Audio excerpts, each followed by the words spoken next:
বিয়ের সময় কোন জিনিসটা সবার আগে মেলানো উচিত? বিয়ের আগে আমরা সাধারণত জটক বিচার করে থাকি, সেখানে ৩৬ পয়েন্ট থাকে।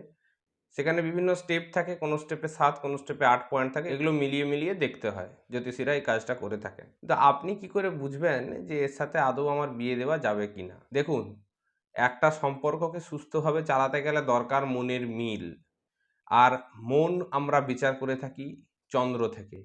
জন্মকালীন চন্দ্র যে রাশিতে বসে থাকে সেটাই হচ্ছে চন্দ্র রাশি, যাকে আমরা চলতিভাবে এক কথায় রাশি বলি। আপনার যে রাশি সেই রাশির অধিপতি এবং আপনি যাকে বিয়ে করতে যাচ্ছেন তার যে রাশি সেই রাশির অধিপতি, এই দুই অধিপতিরা এক হলে তো খুবই ভালো, কিংবা বন্ধু বা সম হলেও চলবে।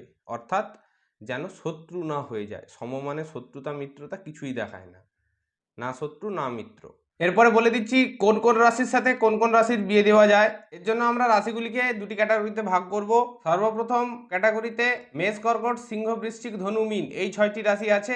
এরা নিজেদের মধ্যে বিয়ে করতে পারে। আরেকটি ক্যাটাগরিতে বৃশ্চিক, মিথুন, কন্যা, তুলা, মকর, কুম্ভ, এই 6টি রাশি আছে। এরা নিজেদের মধ্যে বিয়ে করতে পারে। এছাড়া কয়েকটি ব্যতিক্রম রয়েছে, যেমন মিথুন রাশির সাথে সিংহ রাশির বা সিংহ রাশির সাথে মিথুন রাশির বিবাহ দেওয়া যায়, এটা ব্যতিক্রম। আবার ধনু রাশির সাথে কুম্ভ রাশির বিবাহ চলে, আর মকর রাশির সাথে মীন রাশির বিবাহ চলে। এই 3টি ব্যতিক্রম। সবাই ভালো থাকবেন, ধন্যবাদ।